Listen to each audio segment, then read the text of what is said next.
di video kali ini saya akan membahas 3 makanan yang baik untuk ikan diskus. Karena di sini saya kebanyakan pelihara ikan diskus ya. Yang biasa saya pakai itu yang pertama ada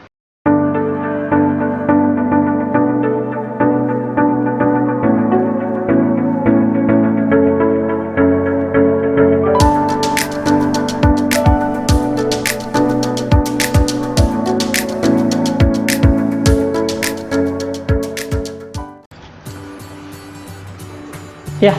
Assalamualaikum warahmatullahi wabarakatuh. Apa kabar teman-teman? Kita ketemu lagi di channel Fandi Ahmad. Nah, di video kali ini saya akan membahas 3 makanan yang baik untuk ikan diskus. Karena di sini saya kebanyakan pelihara ikan diskus ya. Yang biasa saya pakai itu yang pertama ada ini, cacing beku teman-teman ya. Nah, cacing beku ini saya selalu pakai sebagai makanan pokoknya teman-teman, makanan hariannya. Jadi kalau saya pribadi itu biasanya saya pasti kasih cacing beku setiap hari, karena sepengalaman saya kalau dikasih cacing beku itu pertumbuhannya cepat besar, terus badannya juga bagus. Nah, di sisi lain cacing beku juga kan nggak terlalu mahal harganya, jadi lumayan ekonomis lah. Dan biasanya cacing beku itu ini bisa langsung dimakan oleh hampir semua ikan diskus ya teman-teman, utamanya mulai dari ukuran 1,5 in sampai ukuran dewasa itu udah suka untuk makan cacing beku ini. Nah, jadi kalau buat teman-teman yang mau gampang ngasih makan ikannya biar ikannya lahap makannya itu bisa kasih cacing beku teman-teman. Nah, di sini saya kasih biasanya itu di pagi hari cacing beku itu, karena kan saya juga kerja ya, jadi sebelum berangkat kerja itu saya kasih cacing beku dulu pagi hari itu, ya istilahnya makanan pokok mereka lah pagi-pagi. Nah, kalau lagi hari libur gitu biasanya saya selingin juga sih pakai makanan lain. Nah, cacing beku ini banyak dijual di toko-toko online atau di tukang-tukang ikan juga banyak dijual. Ya, cacing beku ini sebenarnya cacing darah ya teman-teman ya. Kalau teman-teman lihat suka ada di selokan-selokan di luar tuh, ada tuh yang cacing darah bergerak-gerak merah itu. Nah, ini cacing beku yang dibekukan. Dan sebenarnya cacing beku ini tuh bukan cacing kayak yang kita lihat di itu ya, cacing tanah atau cacing itu, bukan ya. Ini adalah sebenarnya jentik nyamuk teman-teman sebenarnya. Jentik nyamuk yang memang bentuknya kayak cacing terus dibekuin, jadi ya dibilangin cacing beku. Nah, terus penggunaan cacing beku ini juga wajib yang kita pakai itu yang masih seger ya teman-teman, yang masih berwarna merah kayak gini. Jangan yang warnanya sudah hitam atau sudah busuk ya teman-teman, itu jangan dipakai, itu bisa mengakibatkan penyakit ke ikan. Jadi ada bakteri, terus itu jadi bisa susah sembuhnya kalau untuk ikan diskus teman-teman ya. Nah, jadi penggunaannya cacing beku dipilih cacing yang masih segar, masih merah, masih fresh. Dan penyimpanannya pun juga wajib di dalam freezer dan harus beku ya teman-teman ya. Nggak boleh disimpan di luar karena memang cepet banget cairnya ya teman-teman. Harus beku. Nah, kemudian kita kasih aja langsung ke ikannya. Beku kita potek atau kita kalau agak susah pakai diketok aja pakai apa gitu ya, pakai palu juga bisa. Nah, terus bisa langsung kita kasih ke ikannya.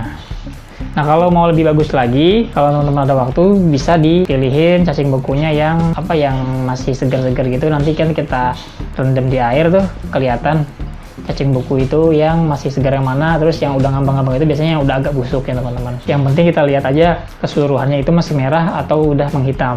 Kalau udah menghitam berarti itu kualitasnya itu udah nggak bagus teman-teman. Itu jangan dipakai, mendingan dibuang aja daripada ikannya mati.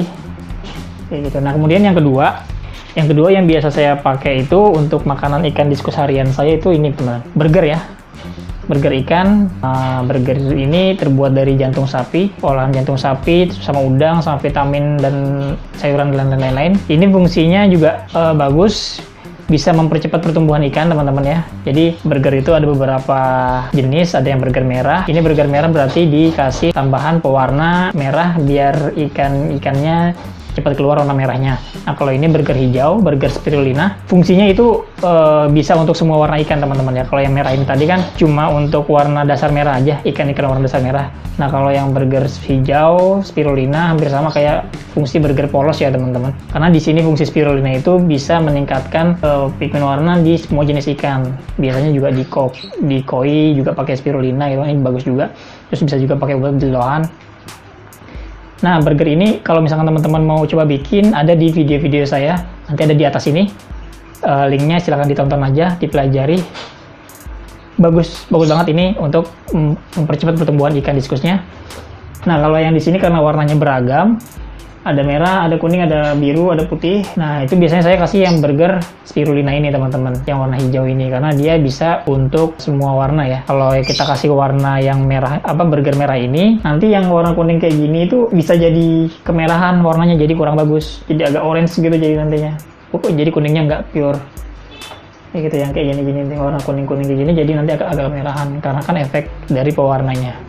Nah, kalau yang pewarna ini, yang merah khususnya kalau bisa dipakai untuk ikan-ikan berwarna dasar merah setelah di ukuran 2 inch ke atas ya teman-teman ya. Jangan di bawah 2 inch, karena kan masih kecil, kasihan kalau misalkan kita kasih pewarna, biarin dia tumbuh dulu badannya 2 inch sampai 3 inch, baru kita kasih pewarna ini, baru kita munculin warnanya.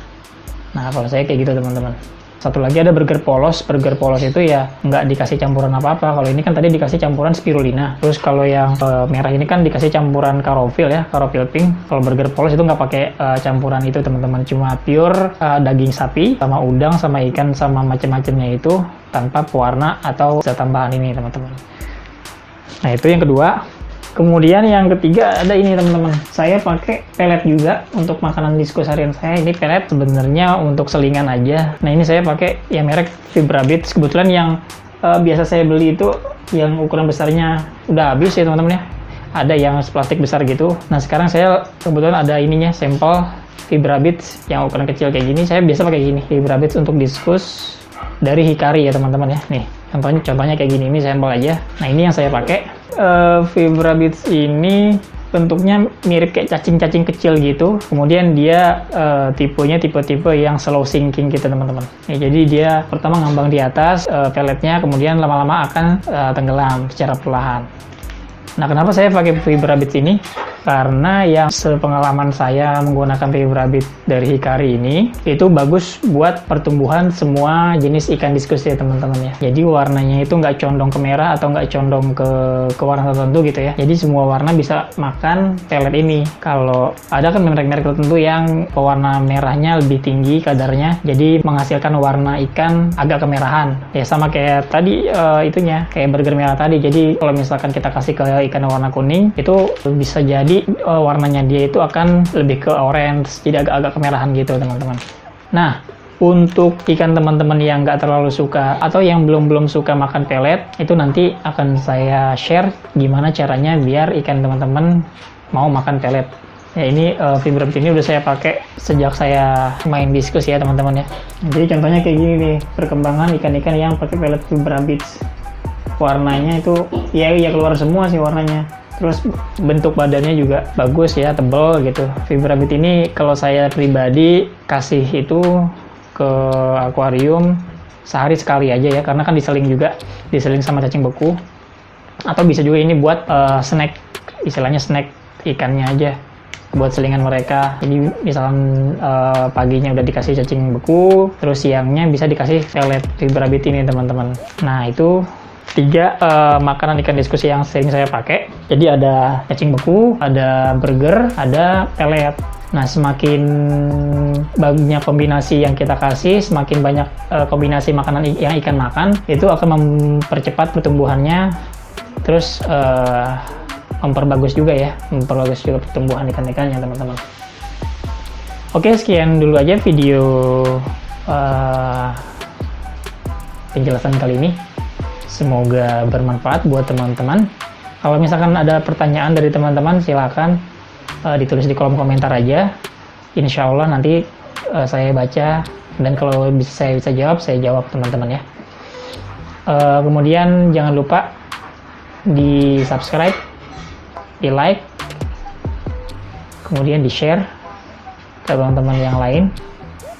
Semoga bermanfaat, semoga menjadi informasi, semoga menjadi inspirasi buat teman-teman semua.